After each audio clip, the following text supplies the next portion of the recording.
I was asking myself the other day why we exist, why we came here. In 2009, Amy and I came here, and the Lord just gave me, He didn't give me a bunch of lined out goals and all this kind of stuff. He just gave me 4 words, and those words were, you could see it in the back, discover your good life. And each one of those things means something. The first word is discover, because before you can have anything in your life, you have to discover what it is. And, a relationship is a discovery.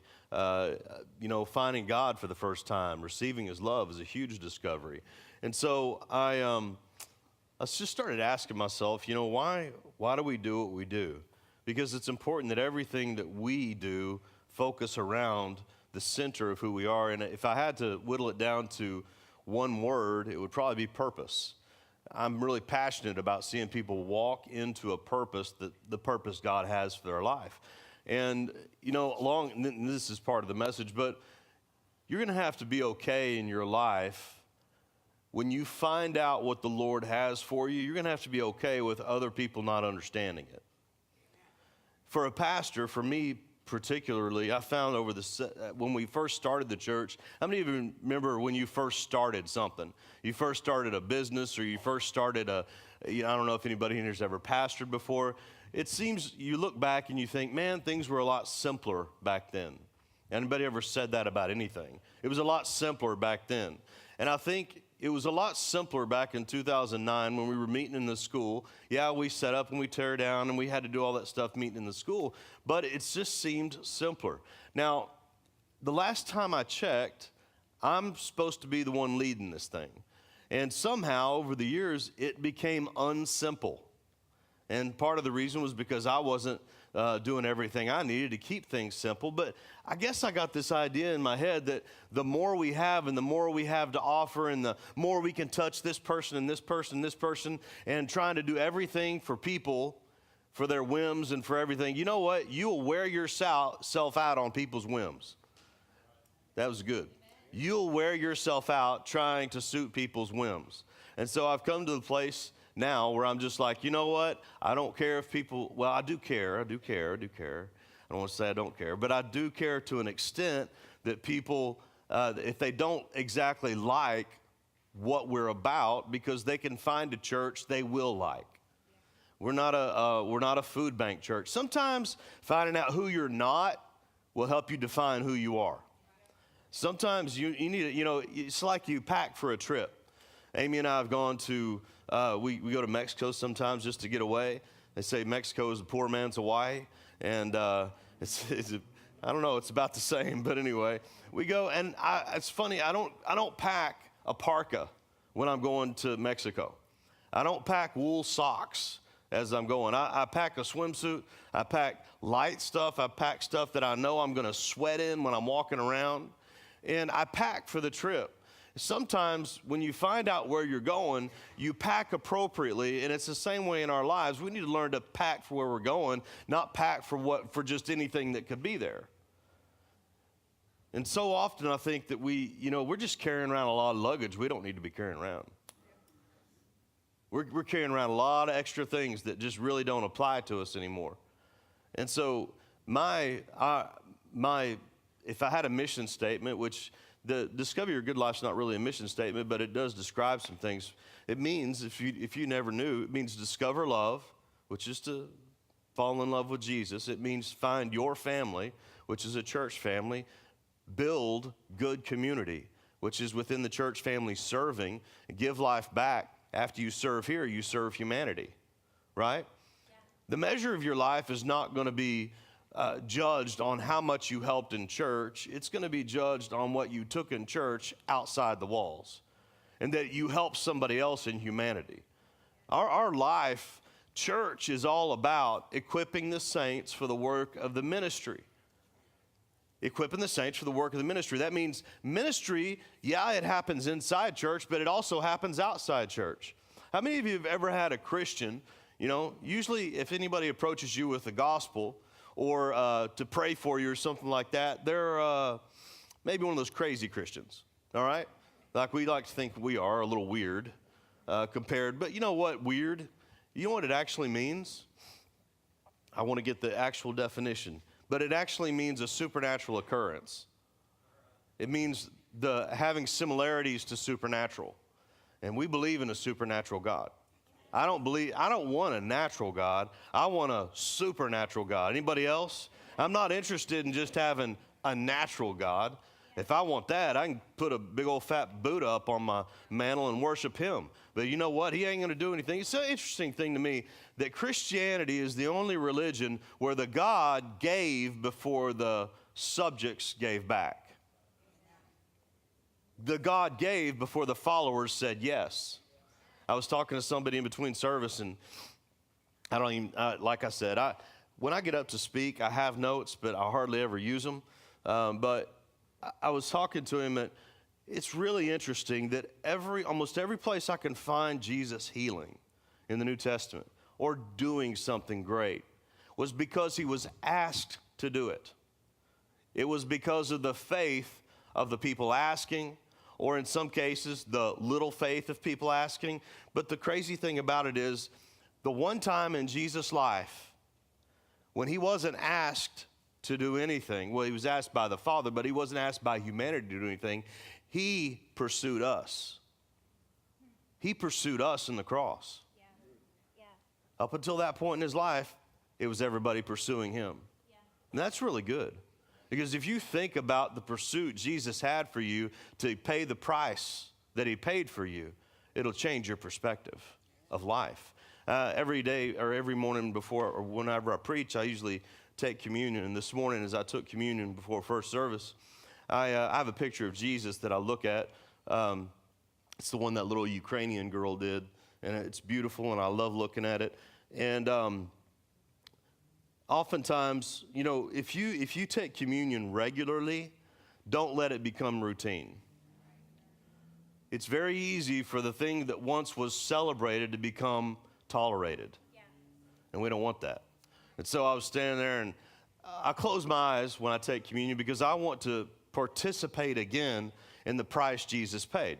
And so I imagined, you know, and this was just one part, and I almost tear up every time that I go through it in my mind, but I close my eyes and I imagine him with his hands bound to the whipping post, laying there probably close to naked, and everybody looking on as this husky Roman soldier takes a cat of nine tails and throws it with all his weight onto Jesus' back. And I just thought, I wonder if the whip strings were long, or I wonder if they were short. And I don't know, but I imagine that they were longer, and that when that whip came around his back, it came and it grabbed onto his front. And the only way, because this was torture, the only way to get it back would be to rip it back with all his might. And I imagine that the flesh was ripping from his abdomen, and that the ribs became exposed on his back. And the reason I'm telling you that is because we can never forget the price that was paid. And this is where I want to go, is that your value, the value of something is determined by what somebody's willing to pay for it. Now, and I got so much I want to tell you, but I don't have enough time for everything. This was an idea before it was reality. This was something that was in somebody's mind that they had a picture of. In fact, I'm not so sure that Steve Jobs didn't see this, even though he wasn't alive for it to materialize. Steve Jobs was probably 10 to 20 years ahead of where the company, Apple, was. The reason I'm telling you that is because the value, or I'll tell you the new one, it's called the X, or the 10th one. This has fingerprint recognition on it. Isn't that amazing? 10 years ago, think 2007. We were still using flip phones. We were still, for each, and some of us still use flip phones. And we need to pray for deliverance for those people, but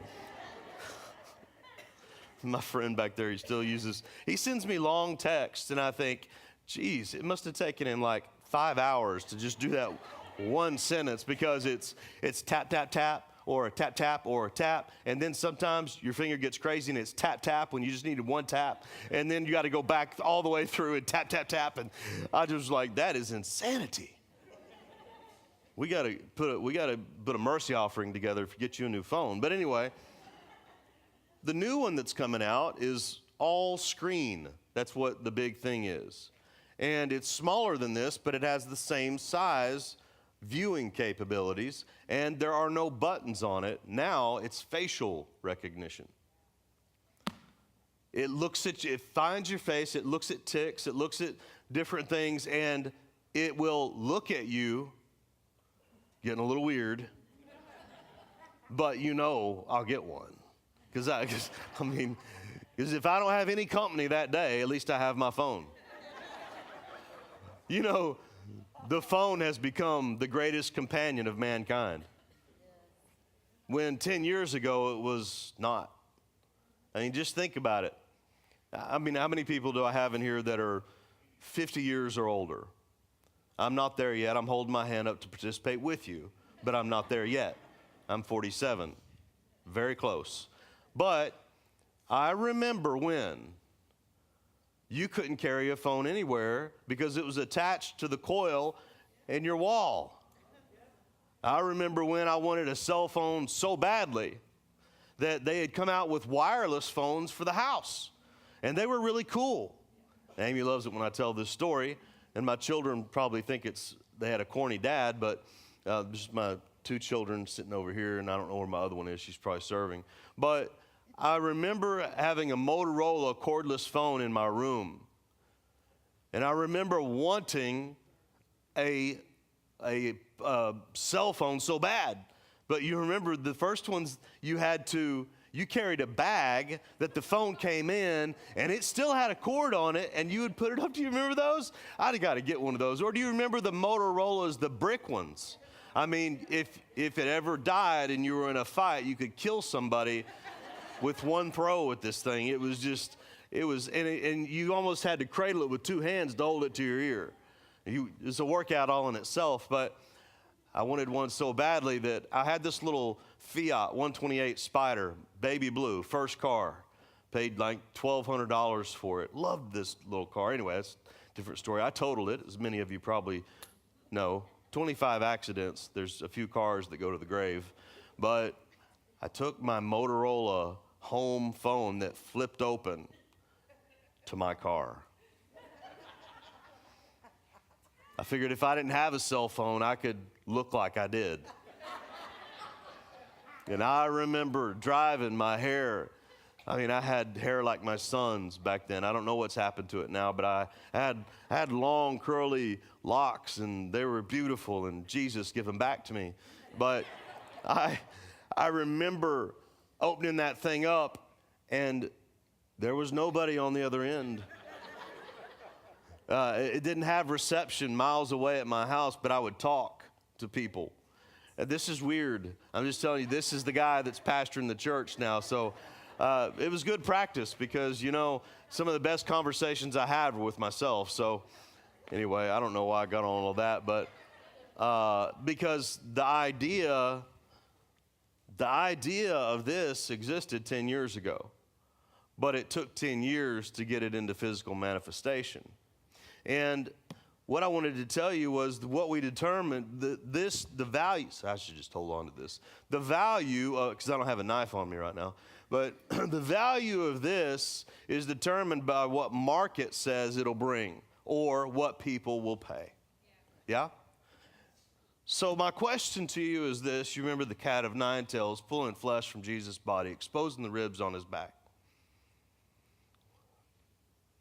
The value for you was so high that the creator of the universe deemed you worthy to have his son mauled, destroyed physically, take on the sin of the entire race, past, present, future, into his body.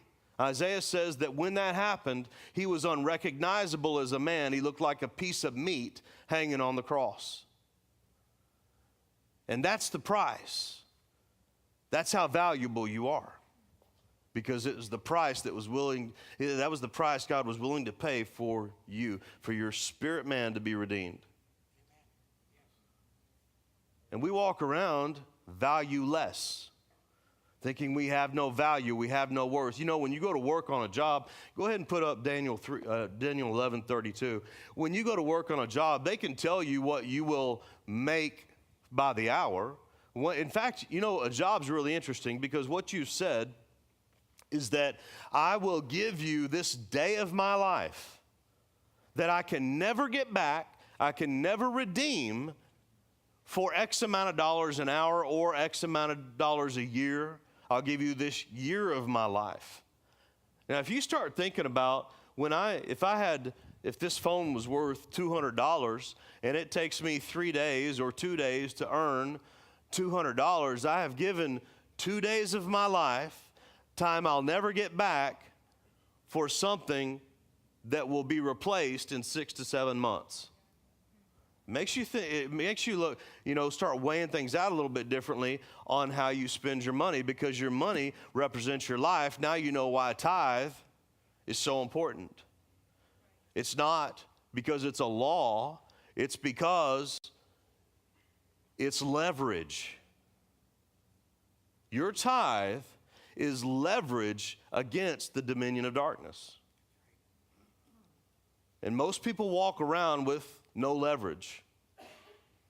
Anyway, in Daniel 11:32 it says, those who do wickedly against the covenant he shall corrupt with flattery, but the people who know their God shall be strong and carry out great exploits. In the King James it says, they shall know their God. Everybody say, know God, know God. Be strong. And the King James says, do great things. Say, do great things. Do great things. So this is this an order? God is orderly. A lot of people don't, we're just free and we just do whatever the Spirit tells us and all this. And I agree with being led by Holy Spirit. We are a Holy Spirit-filled church. I believe that, but I also believe He's timely. I also believe He has a rhythm. You know, that the whole universe is in a rhythm. A rhythm. A rhythm. Tick, tock, tick, tock, tick, tock. Maybe we need to find God's rhythm instead of trying to create our own. Amen. And asking God to bless it. We got to find the rhythm of heaven. Well, you'll never know the rhythm of heaven till you know the one who set the rhythm. He shall know your God. Then be strong, then do great things. And there is in the world right now a deception of doing that Satan has established. If I go, tell me your name again, sir. Yeah. John. I go up to John and we start talking. Now, I can't look at John and tell what he does. But I guarantee you, every conversation you've ever been in, at some point in time in the conversation, unless you just wanted out of the conversation, you were actually interested, at some point in time I would say, so what do you do, John? I'm a real estate appraiser. And so what happens in the deception of doing is that now I filter who John is through what he does. But this says know, be, do, not do, be, know. The world has put us into a place where it says in order to know who you are and be great, you will do certain things. Even self-help, even leadership stuff, even, make your life better, make your dreams come true. It's all about doing. And don't get me wrong, doing is important. God is a big doer. But He's not doing things in a cycle of failure. Right. And lots of times in our life, we continue to do things so many times because we're trying to be something so we'll know who we are. And God says, know me. I'll make you strong and you'll do great things. Amen. Isn't that right? Yeah. And so it's so important. So as I was pondering a few days ago, what do I exist for? And I look back over my life. You know, you can tell a lot about where a ball is going by the backswing in golf. And I am a person who owns golf clubs. Just like I'm a person who owns a motorcycle, but I wouldn't call me a biker by any stretch. I'm the person that wants to put the black on and beat some jeans up. I actually have some beat up jeans. And I remodeled that bike, and so I have some time and blood in it. But at the same time, I don't want to tangle with a biker. It's out of my wheelhouse. Anyway, my point is I may have that, but it doesn't mean I am what it represents. You know, Harley Davidson, and I've talked about this before, there's a perception about Harley Davidson that it's the best motorcycle out there. But it's not. If you really want to know the truth, you'll see far less Japanese motorcycles leaking oil than you will see Harleys. And in fact, it's like it comes in the manual, when this leaks oil after you buy it. You know, it's just crazy. You know, even on some, I'm getting into semantics now. I did some work on this and fabricated some things and noticed that the back tire was off. For somebody who wants things completely straight, it will drive you crazy because you want it straight. I got to take it somewhere so they can get it straight. Anyway, but there's a perception it's the best, but it's not. Well, there's a perception. Now, I like Harleys, don't get me wrong. I got one, and I probably wouldn't have, but Triumph's a great bike too. But let me get back from this rabbit trail. And so what I realize is that there's a perception about that, just like there's a perception in the world that if you do great things, you'll be somebody. You're not going to be anything that you don't know you are. And the more you become aware of God, the more you can do. E.W. Kenyon said this, there's a spatial and there's two awarenesses of God. One is a spatial awareness. And so if I was coming up and talking to somebody and talking about God, I know God. Do you know God? Oh, yeah, I know God. Well, who is he? Oh, he's everywhere. And so in a conversation like that, what that person's saying is I have a spatial recognition, awareness of who God is. But what we want is the experiential presence, the experiential awareness of God, not that just he's around like, what's your name? Josh. He's not around just like Josh is around. See, I can say I know Josh, but know in the Bible is deeper than know that we talk about. Amen. Well, I know that, what's your name? Mike. I know Mike. I mean, I can say I know Mike because I'm Barry. How you doing? Nice to meet you, man. And so it's just like we know each other now. But the Bible knowing is experience. In Genesis, it said that Adam knew Eve. I'm trying to think of the Hebrew name for it. I think it's radah. But what it means is a experiential knowing of intimacy. And so when it says he knew Eve, it means they had intercourse. Now I want to tell you something. You need to know the person you're having intercourse with. I mean, know. People are smirking and laughing. This is church. Why shouldn't I say stuff like that? It's true. But you know that intercourse doesn't just happen in a marital relationship. It also happens in regular relationships with people. It just means that you're intertwined on a course or a destiny. And so as I redetermine what God has put in me to do, it is to help people find purpose. And you find purpose through finding love and identity, because once you find out who you are, you'll do what you were called to do. And then you get with people who are intertwined with the doing, and in that place, you do more. But we never do something to be something, and that's where I found myself in the last 7 years, adding one more thing on, and one more thing on, and one more thing on, trying to do something to be great as a church. Now, let me tell you something. You ain't never going to please everybody. It is impossible. Everybody say impossible. I'm not even sure that one's possible with, well, anyway. I know God doesn't please everybody. But anyway, when it says all things are possible with God, it also means, it infers all things are possible that are within his will. And I'm going to tell you, it is not within his will to make everybody happy. But you can be happy if you get in his will. Yeah? So, where was I before that?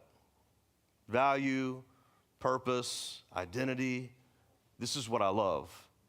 I love seeing people that have been here 1 year and they have a greater awareness of who God is. And they begin to, something begins to change on the inside of them. And once they were beat down and they were destroyed emotionally, or didn't have any plan for their life, now they have a plan, but it's not enough. Let me tell you, Sundays are not enough. They're just not. You're going to have to take responsibility for your life.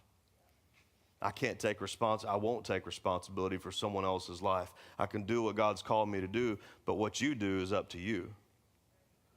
And so my desire is why on Mondays I have that class to talk about leadership, and tomorrow night I'm starting to talk about visionary leadership. And it's something that's not taught a lot, and it's going to rock some worlds, I'm just telling you. If you want to know more, and it doesn't, well, I'm not a leader. Yeah, you are. You have a sphere of influence of people you affect because of influence in their life. But anyway, we've got to do more. And so everything in your life needs to filter through your purpose. If it doesn't fit your purpose, it doesn't get through.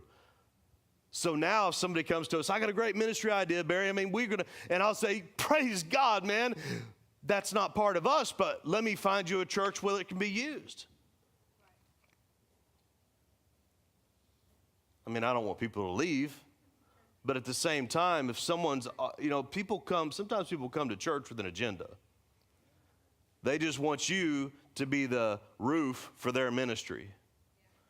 And the price you've paid, the blood you spilled, they don't want to go through that price. That's an issue we have today. We have so many people that want the position without the price. They want the promotion without the persistence that it takes to get there. So it's our job, it's my job, I feel like, to show people there's more in life. God has a great plan for you, but it's going to hurt to get there. It's time that we, encouraging messages are great. I love encouraging messages. But also, I need messages that hurt a little bit. I need messages that are challenging. Everything can't be encouragement all the time. And when I say that, what I'm saying is you always feel good. You'll know you're growing when you don't always feel good. If you always feel good, you might need to check where you are. Some people stay in relationships purely for the fact that it feels good. And I'm not even talking about anything dirty or sexually immoral. I'm not talking about that. It just feels good, so I stay there. But what they don't realize is that they're always going to be in the waiting area of the airport, never having bought a ticket to go somewhere. If you want to go anywhere in your life, if you want to have purpose, you want to have destiny, there's going to have to be persistence through tough times to get through things, and you're also going to have to separate yourself from certain people. God will separate people from you because he wants to separate you to someone else.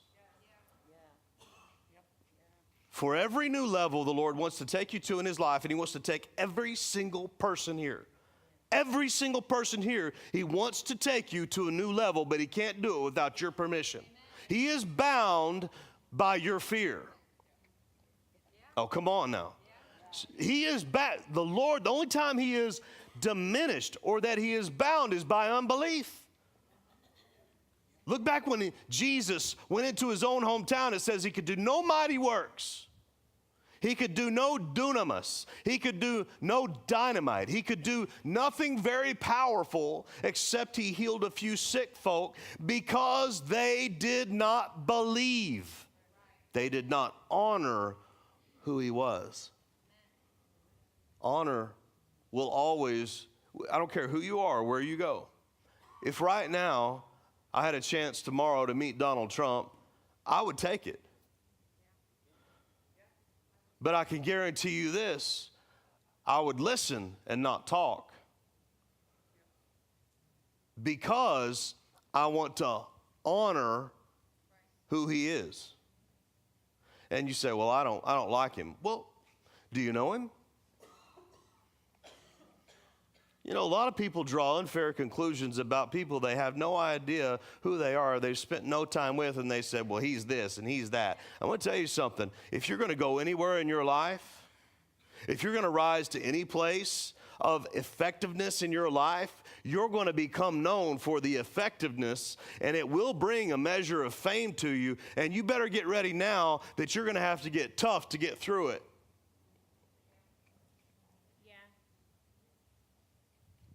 You're going to have to develop some thick skin, because as soon as you allow the persecution of people to be the topic of your conversation, you've lost, because you've been misdirected from the focus of your future.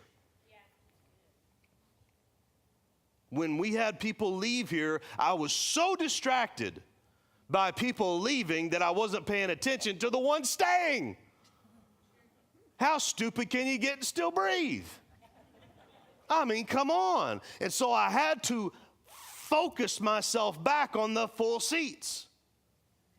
I don't preach to the empty ones. You ought to be full. What's the matter with you? There's somebody that should be in this seat. What's the matter with you? No. I'm preaching to the full ones, to the people who chose to be here, that chose up to give an hour and a half of their life to know more about God. And that's it.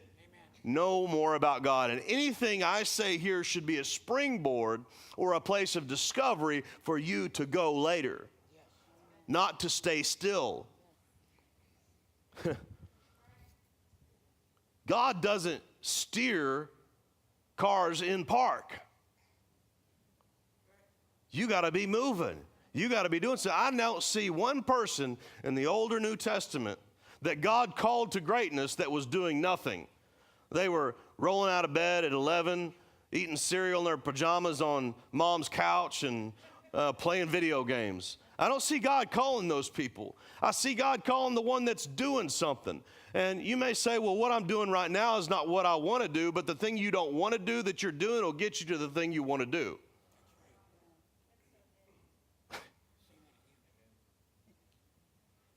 You may be doing what you don't want to do, but it's doing what you don't want to do that'll get you to what you want to do. Because God can call in motion. He doesn't call in stagnancy. I don't know what the word is. He doesn't call people standing still. He calls people that are moving and doing something. He uses those who are in motion. And most people devalue themselves. I wrote some things down. Let me see if I go to Matthew 3:13. This is just too important to pass up. Matthew 3:13. As soon as you begin to get an inkling of whose you are, because you won't ever know who you are until you know whose you are.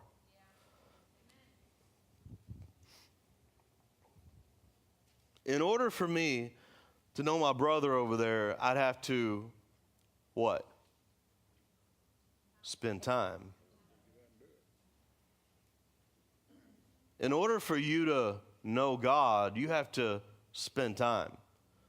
There's one scripture in the Word that says that a lot of people went out there and did great things, and they cast out devils, and they moved mountains, and they did all this, but when it came time to meet Jesus, he said, "Go away from me, I never knew you." So there's one thing more important than knowing God, and that's him knowing you.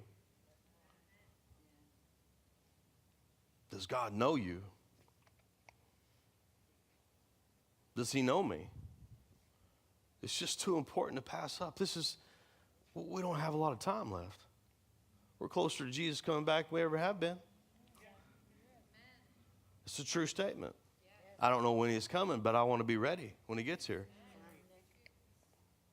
I told the last service at the end of it, this is a safe church. What happened last week was despicable. And that's a small church outside San Antonio. Despicable, demonic.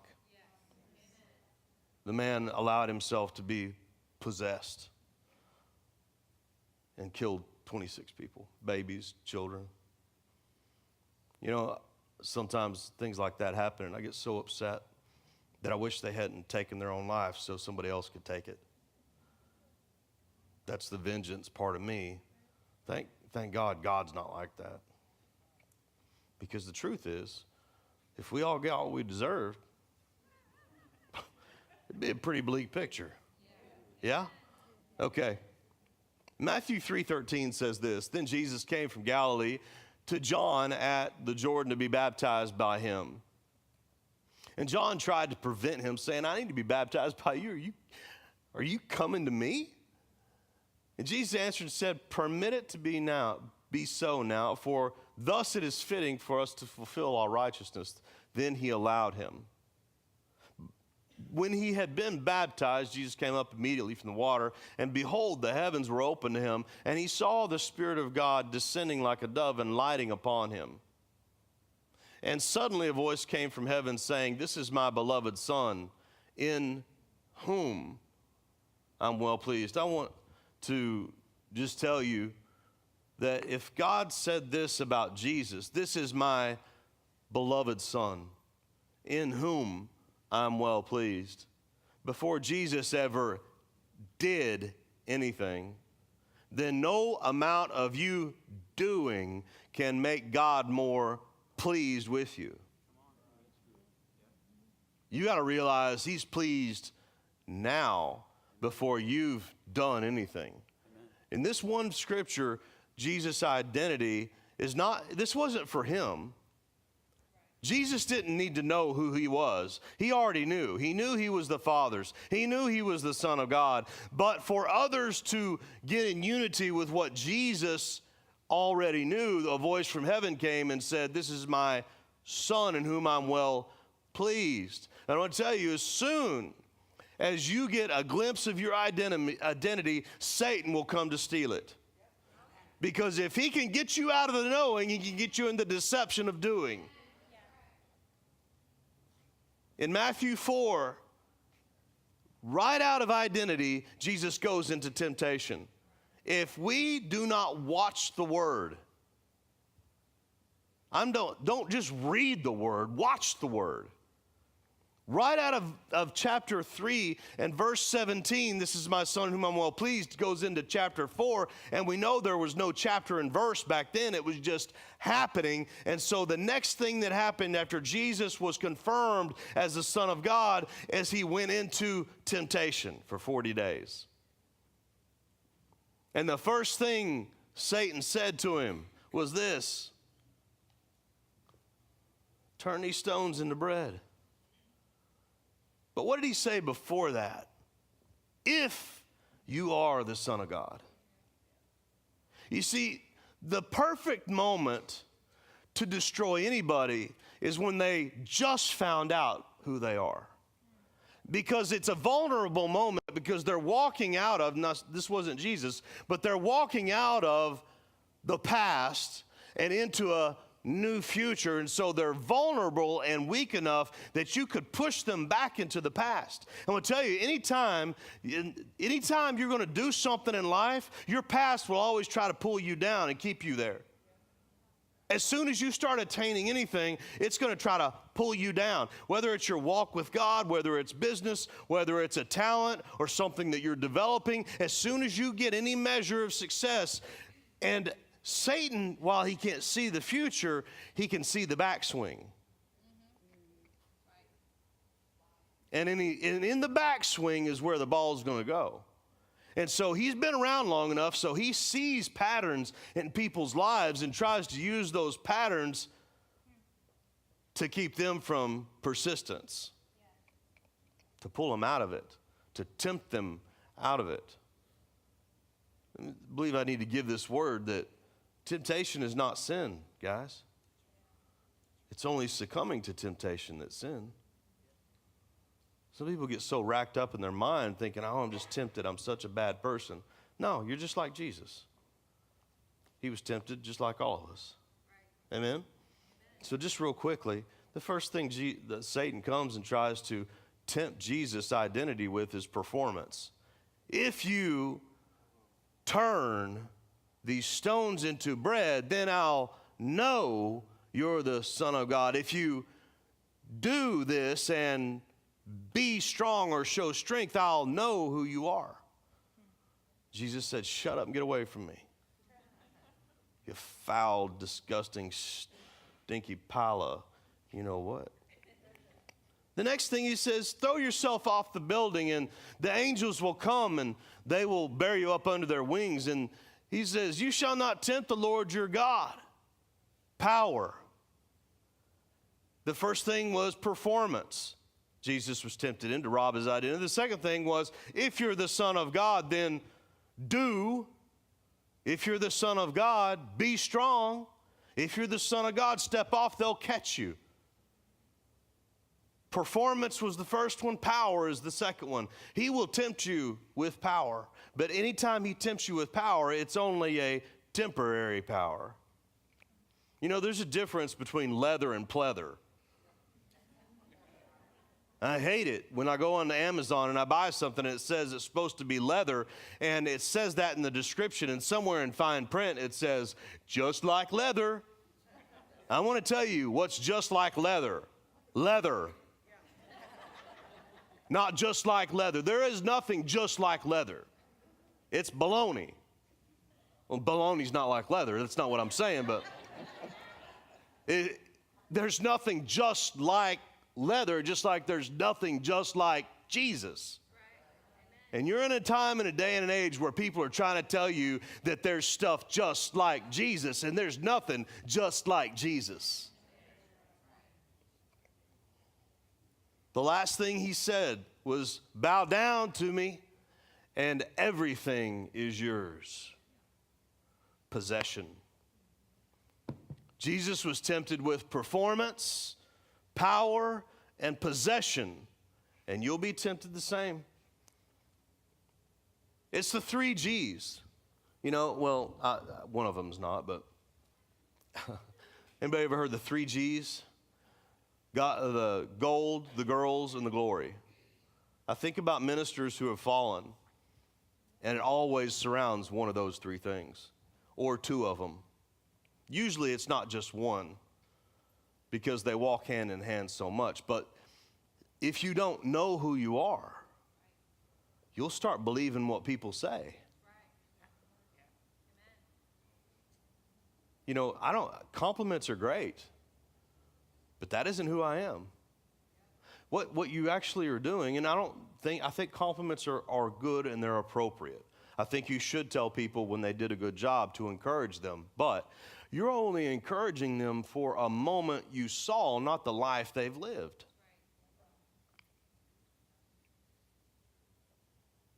The only confirmation, verbal confirmation I want is, well done, good and faithful servant. That's the only one that's going to matter. I heard Bill Johnson say, if you don't live by the praises of men, you won't die by their criticism. You're going to have to learn, if you're going to go into any measure of success in your life, you're going to have people that try to bat you down, that try to keep you back, pull you down, and you're going to have to get tougher. You can't just go through life being offended by everybody. You know, people that are really successful, CEOs, celebrities even, they've grown tough to the criticism of humanity.